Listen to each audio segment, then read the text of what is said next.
Retro. What's up guys, welcome back to the Play Retro channel, home of your favorite retro handhelds. On today's menu we do have a micro handheld over by the fine folks over at Magicx. These are the same people that brought to us the XU10 and the XU Mini M, which was the predecessor to this device, the Mini 028. Now I do want to take a moment to appreciate the box right here. Are you ready? The game has started. And look at this beautiful silver, just such a nice attention to detail here on the box. And one thing about this handheld that is pretty special, it is Android based right out of the box, and it's able to be swapped over to Linux. So it is the smallest handheld on the market right now for sale that is Android based. Now, first impressions, just looking at the box, I love the attention to detail here, the kind of brown and black and kind of silver going across. I love what this brand is going for, you know, compared to some other handhelds. Take for example this old Pow Kitty RGB 20S. It just looks like a boring smoker's yellow box. But the reason I appreciate all this attention to detail on just the packaging is because if they put this much effort into just the packaging, imagine what they did to the actual handheld.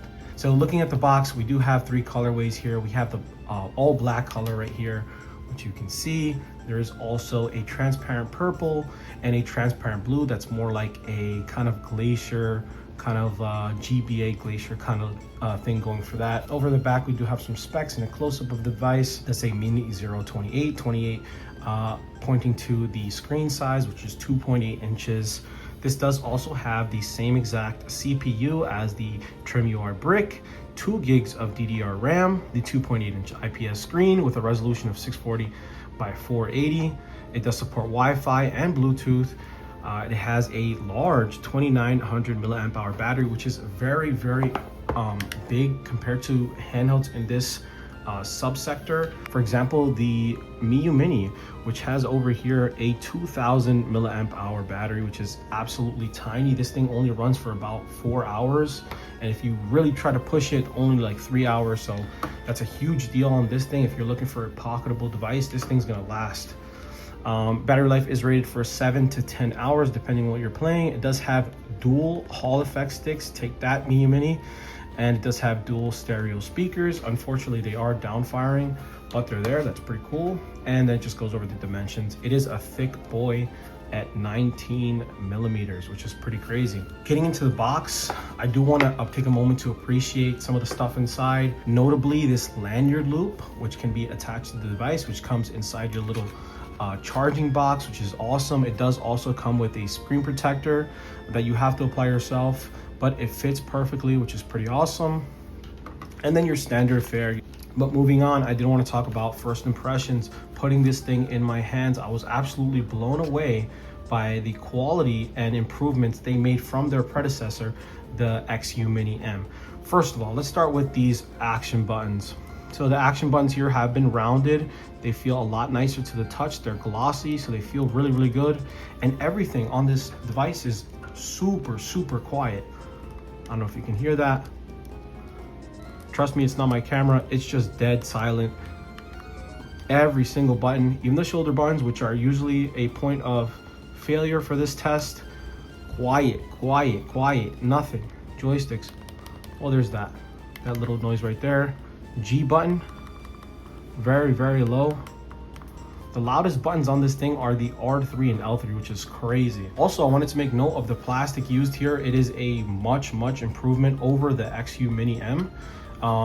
That's one thing I mentioned about that device. I felt like it felt really cheap, and it was one of the biggest pain points for me on that device.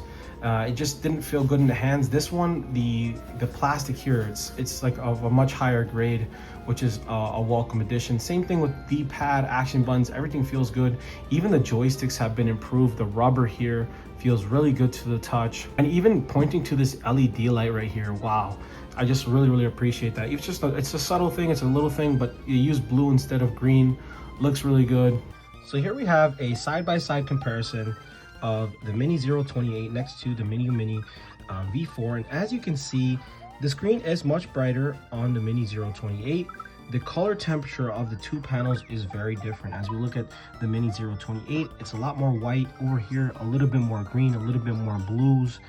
If we take a look side by side, zoom out for a second, and the screen to body ratio is much better with a smaller bezel on the Miyoo Mini V4, where on the Mini 028 we can see it just looks a lot smaller. Even though the screen is the exact same size, it just looks a lot smaller on this device's like footprint, because there's so much more plastic, much more bezel around the screen.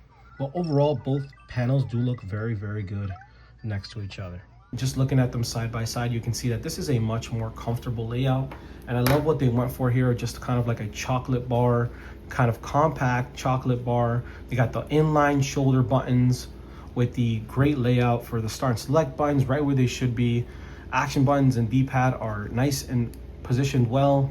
And then those joysticks, unfortunately, they're not in the best position. They are kind of awkward, but it's kind of a compromise of a device of this size. Unfortunately, some of the things you're gonna have to lose on a device like this. But even the G button or the menu button, whatever you want to call it, on this thing is nice and centered, easy to reach with both thumbs if you have hands the size of mine. Now, I did mention this device is kind of thick.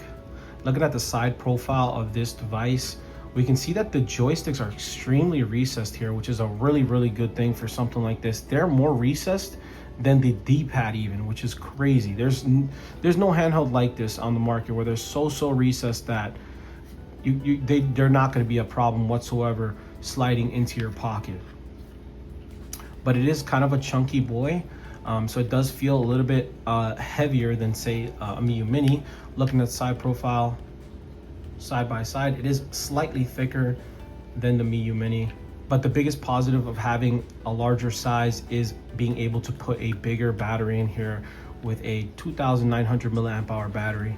Now, the most special thing about this handheld is that it's Android based. Now, booting into the device, we are welcome into what's called the Dawn launcher, which is essentially Magicx version of Daijisho. So as you can see, you navigate with the shoulder buttons, you pick your system, for example, GBA, and then you pick your game and you boot right into the game. So, and yeah, you just kind of navigate it like a normal Daijisho kind of handheld. One thing you will know is that this does not have a touchscreen whatsoever. So no matter how much you touch this, it's not going to work. So if you know anything about Android, you know that not having a touchscreen kind of sucks. So even here when I'm connecting to, let's say, the hotspot of my wife's phone, I cannot just press B and back out of this menu. There's nothing else I can press. I can press A, I can move down with X for some reason, but there's no way to go back unless I press here. This is the back button, which is kind of weird to use this. So going back to Firefox, let's say I wanted to, let's say, download a game, right? Like you got this thing and it is missing some games, right? Like Mario or whatever. So you got to enable the cursor, right? So you can scroll up and down with the D-pad. Now look, I can't navigate here. Again, I have to enable the cursor, come back over here, then I can press not now to this pop-up thing, and then I can search whatever I want. Let's say whatever, ROMs. This is not a download tutorial, but an example, all right, guys? So we're gonna click this, right? I have to take off the cursor and wait for that, and then click on something else. And then again, I have to do the same thing, navigating through here, and then I find one. Oh, look at this. Wow, that's cool. Now I can press this, and then I have to do it again.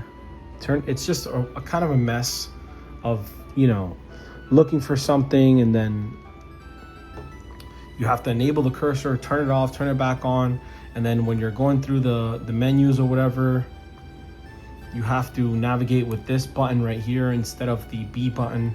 I don't know, I feel like this could have been programmed better to work with some of the other apps to be more compatible or whatever, but hey, it's a limitation of this thing. So the good thing about this, it's all set up. So, you know, Android is usually pretty painful to set up as far as like all the little emulators and details and stuff, but this is pretty much good to go right out of the box.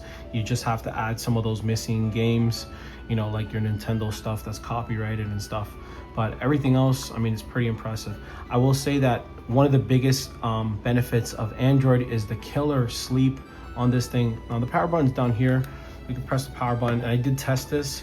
I did a 5 hour like just sleep test, right? Where I was playing game. I went back to the menu. I put it in sleep. I did 5 hours. I didn't lose a single percentage, right? And then I did a 12-hour overnight test, and I lost 4% after 12 hours, right? Like I stopped playing around 10, you know, and then you turned it back on around the next day on 10 a.m. and the thing lost 4%. So killer sleep function of Android is just super good, and it's one major pro of this operating system. So it's pretty cool that they went with Android. But now the other downside of this, it only has 2 gigs of RAM, right? Going back to the box, 2 gigs of RAM. Android is pretty RAM intensive, right? So 2 gigs of RAM is nothing. So there's no Google Play services here, which means a lot of your Android games you won't be able to play unless you sideload them, and you can only sideload them if they're cracked. Like a lot of games need Google Play services to connect in order to work legitimately. For example, like Dead Cells or Minecraft, or a lot of games need to connect to Google Play services, or else they'll be completely just rejected and you won't be able to play them whatsoever. So that's kind of a huge downside of this thing. Like you're using an Android handheld, but you don't have Google Play services. So it's like, in one way, it's like you get some of the benefits of Android, like, you know, you get better game performance, better ROM performance, right? Like with N64, for example, or PSP, you get the better version, most latest up-to-date version of those emulators. But then you, at the same time, you don't get Google Play services, right? So you can't play Android games well on this thing, which is an Android handheld. So that freaking sucks. And then the second thing too, there's no touchscreen, so navigating this thing is an absolute pain. Like just going into your system settings, let's say for example, you know, going in here and then you can't press back, you can't press B here, you have to use this menu. It's like weird. It doesn't feel intuitive to navigate Android like this, right? It just doesn't feel natural to a handheld like this, you know. So I feel like they should place an update on this thing and make it more compatible with this handheld, so it feels more seamless and it doesn't feel like just you're running Android or you're running on like a phone, like an Android tablet. It should feel more like a game console, what it actually is. And that's kind of the biggest downside to this thing, in my opinion, that it doesn't feel like a game console enough because it is Android. Another thing too, this 2.8-inch screen is absolutely tiny. And even if this was touchscreen, imagine having to touch through some of this stuff with my giant fingers on this tiny screen. It just wouldn't work well on a screen this size. So imagine playing DS, right? And you're on the touchscreen and you're trying to do stuff, like it just wouldn't work that well with the screen this size. So I get it, they didn't put the touchscreen, but it would have been nice. But at the same time, it probably wouldn't work. So I think from the jump, this should have just been a Linux handheld right out of the box. Unfortunately, I have to say that, but it is what it is. The good thing about this handheld is that you don't have to deal with Android if you don't want to. It is also Linux based, so there will be some stuff coming out for this handheld.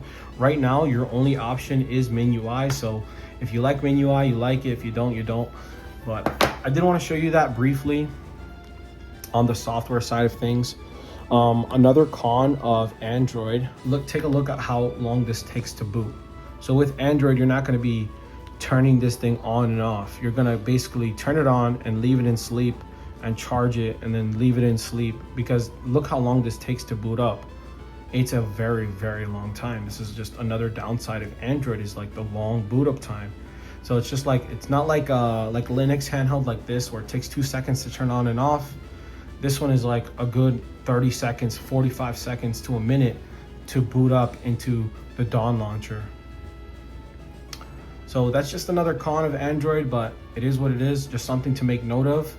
If you want to you want a handheld, you're just gonna jump in and play. That's not how you use this thing. You want to basically turn it on and then you're gonna play and then leave it on in sleep mode, and then that's how you play this thing, using the sleep function.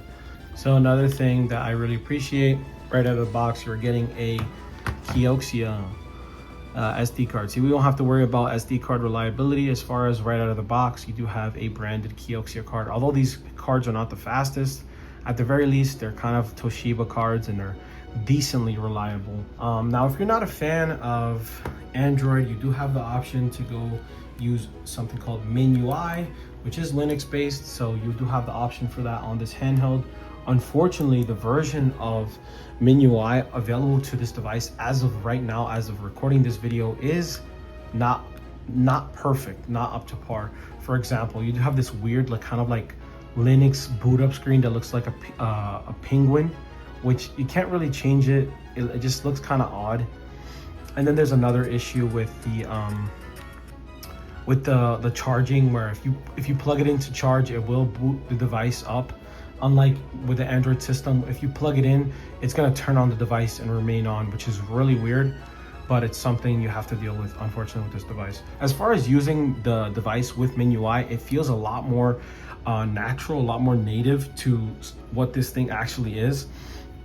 For example, you have text-based kind of systems here. So Game Boy Color, Game Boy Advance, whatever. It's in a nice, large, legible text. So everything's like really easy to just jump in. You can press X to jump back into the menu. And everything just feels right. Like, use the G button to get into the thing. You can even use the left joystick as a substitute for the D-pad for most systems. It's not like you're losing real functionality here. So here we're playing a quick round of Advance Wars. Unfortunately, Game Boy Advance makes the screen look even smaller on something like this.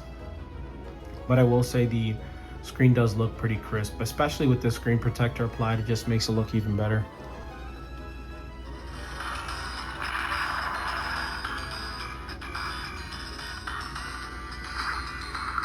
Unfortunately here, the screen is nothing really all that special as far as like color reproduction goes, black levels, everything, like even, you know, just it looks like a typical kind of like low budget IPS. It's nothing really all that spectacular here. It kind of reminds me of the screen from the XU10. I felt like it was kind of green, a little bit green. That's kind of the same thing we're getting here, the Mini 028. So it is what it is. I mean, but the experience of using MinUI on something like this is a bit better than the Android experience, in my own opinion, because it just makes things simple. You press the button, you save the game, you know, you can load back in whatever you want. You can even have this like quick save or whatever. So it says quick save created. You can shut down and just boot it back up. The next time should go right back to where you were. And just like that, you're back in the game. I find that like with the, you know, with this version of MinUI, it's not the most reliable. So most of the time I just do a manual save and I'll shut it down myself. But the point is, for those of you looking for a Linux option, you do have a Linux option, even if it's a no frills kind of operating system, a very minimal operating system like MinUI, which I feel like works really well for a device of this size. I did want to take a moment to comment on the controls. The D-pad does suffer from some false diagonals from time to time. I don't know if it's just the size of it, but it does feel a little bit inaccurate from time to time. It's nothing crazy, but it's definitely there. It's not perfect D-pad. The action buttons as well are on the smaller side, which is good if you want to press two buttons at the same time, but you know, I wish these were a little bit bigger. I don't know if they had the space for it, but it's again something of a compromise of a smaller handheld of this size, of a micro handheld. Just one of those things. You get a smaller screen, you get smaller controls, you get a smaller thing to touch. So just something to consider with this handheld. So here I am using the joystick instead of the D-pad, and I will say it feels pretty good. Like, even for something like this, a precision platformer, I think it feels pretty accurate and pretty good. I wouldn't say it feels better just because of the position. You know, it is on the kind of non-dominant position on the bottom. But as far as accuracy goes, the joystick is top notch. I really wish like these joysticks were on every handheld. I think a lot of people have said this, but you know, these joysticks are coming out with these Hall effect joysticks are like some of the best, for real. This handheld honestly does feel like a much better improved XU Mini. Like just start to finish, it has the exact same shell with better joysticks and better action buttons and a slightly better D-pad. One thing from the XU Mini, the joysticks, I mean the action buttons were flat. Here you have a dome shape and they feel much better to the touch, and the buttons are not loud anymore. So they did kind of refine the device a lot more. I just wish it was in a few more areas. One thing I will note here, look, you can see the buttons kind of scrape against the shell, so it leaves like this like powder around the buttons, which kind of sucks. Just like little things like, you know, the plastic felt really rough. There were some areas, even like right here, where you put your finger against it and it would scratch your finger. That's not the case with this. It's much more refined. It feels like a much more complete product, and probably the product they should have released in the first place.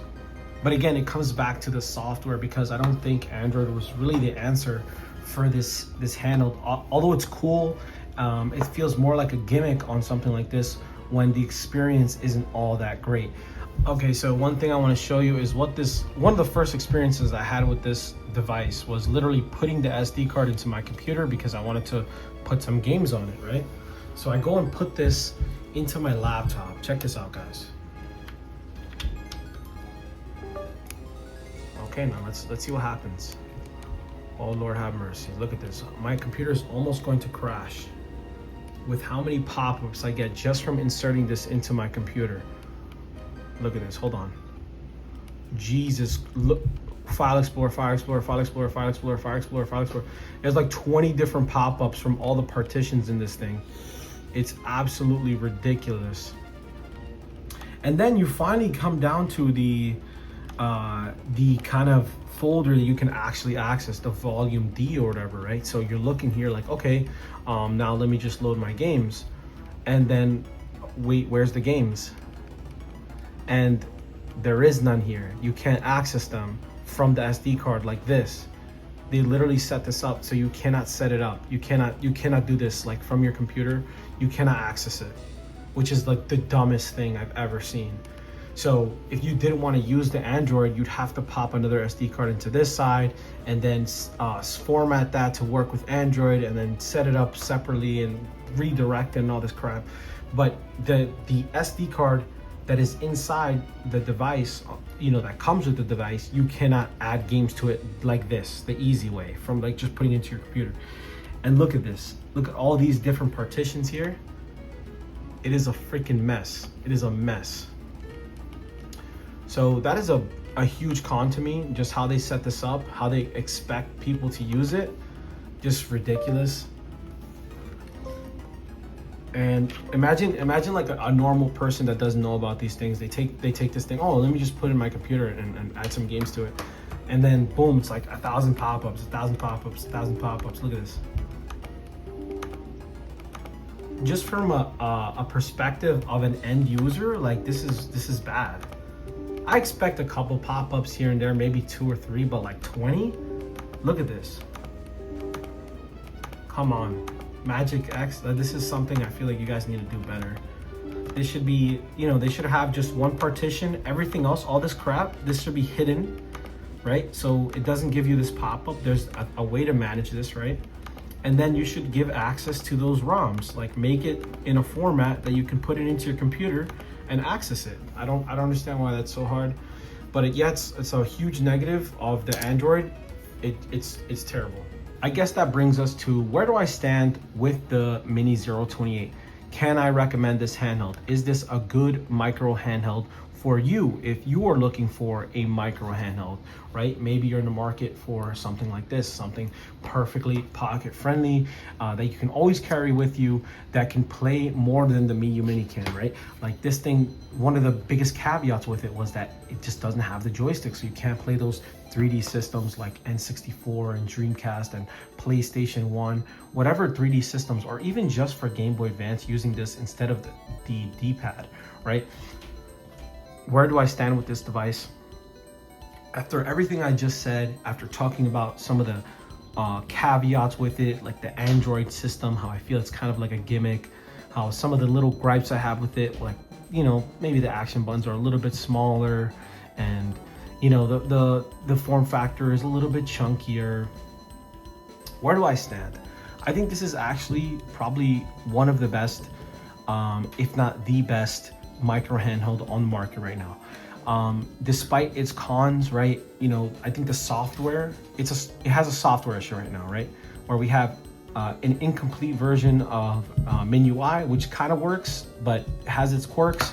And then we have the Android system, which doesn't really work too well without a touchscreen, and you have to navigate with the buttons, and there's no Google Play, so you know it's a lot of issues.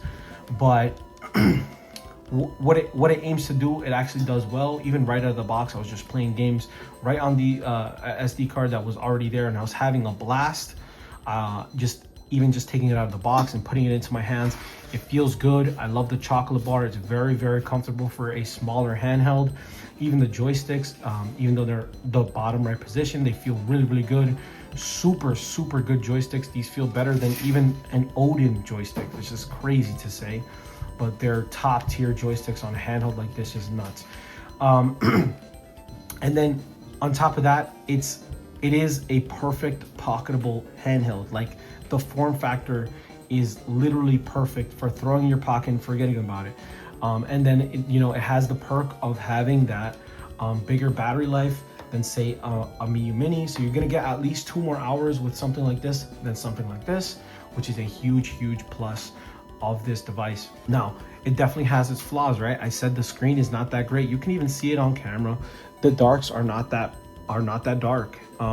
It is a little bit more exaggerated on camera than it is in person, but the black levels are not that great on this device. The color reproduction is not that great. It feels like a budget screen, and the price point of this thing is a little bit higher than what you'd find on a typical micro handheld, right? For something small, you don't want to pay too much, and this thing's around $60 retail, give or take.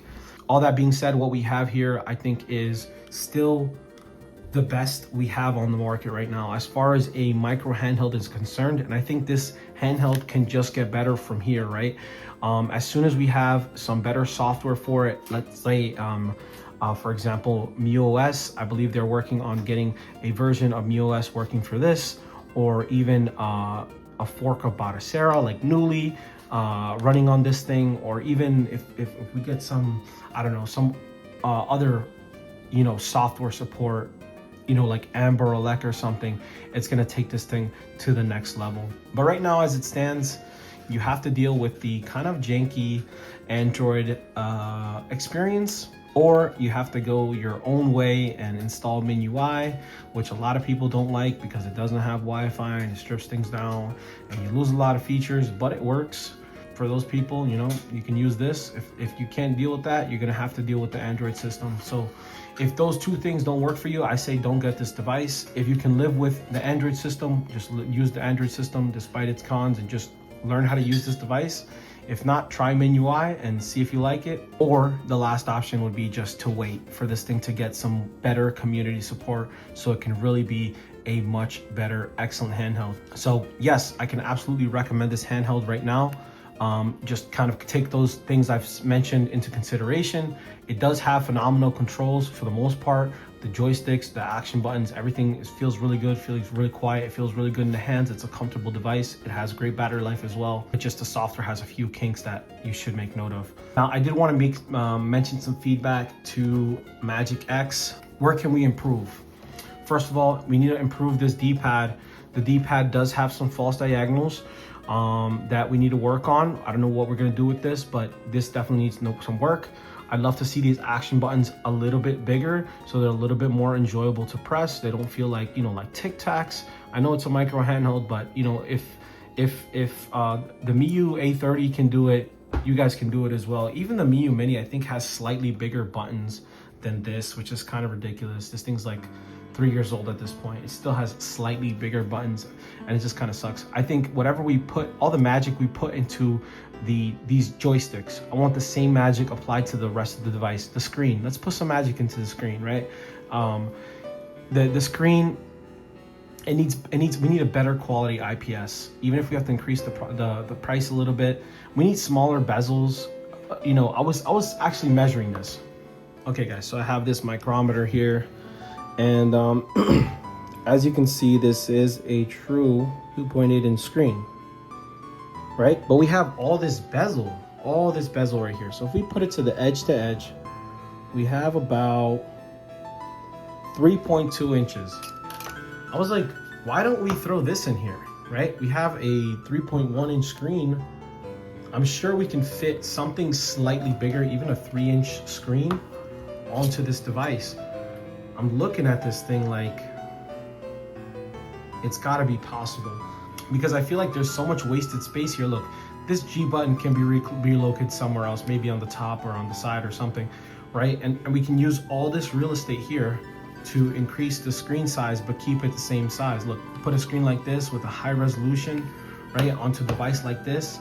That would increase the screen to body ratio of this thing and make it just that much better, right? If we also found a way to make these speakers front firing, that would be amazing. I know it's very, very difficult on a device this size, but a man can dream, right? Aside from that, we definitely need to work on the software to make it feel more console-like. I know you guys took Digisho and you kind of tuned it to work with the device, but it needs more polish.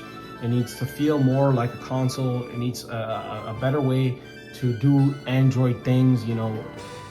Even if I feel like if you just increase the RAM a little bit, like to 4 gigs and included Google Play services, so people can have the option to, you know, play those Android games instead of having to sideload them and, you know, use cracked APKs, which I'm not a fan of. That'd be amazing. All those things aside, I think you guys did a really, really good job with this thing. Like just the polish here from the just using the XU10 to this one, it just feels a million times better. It doesn't feel cheap. It feels good in the hands, and I love what you created here. But again, I just want to see a little bit better in certain departments, like the screen and, you know, making the controls a little bit bigger for, you know, the average person. Also, the last thing I would say, bring back the case included with the device. That'd be pretty awesome. But if you can't do it, you can't do it. I understand. I know it's a little bit more expensive handheld, but I actually appreciated that about the XU Mini M, which I was like, where's the case here? And it's gone. So, but yeah, if you can include the case, that'd be awesome, even if you have to increase the price a little bit, but it would make the package feel a lot more complete. But overall, I really like the direction you guys are going with this device. I want to see what you guys do next. I'm excited for your I forgot what it's called, but that device with the 3x2 aspect ratio screen. I'm really excited to see that device. But this device I can easily recommend. And I want to see the next iteration of this thing. I want to see the Mini Zero 330 or 31. If they increase the screen just a little bit, I'd love to see that. But yeah, guys, if you made it to the end of the video, I just want to say thank you so much for watching. My name is Javi, and I'll catch you guys in the next one. Peace.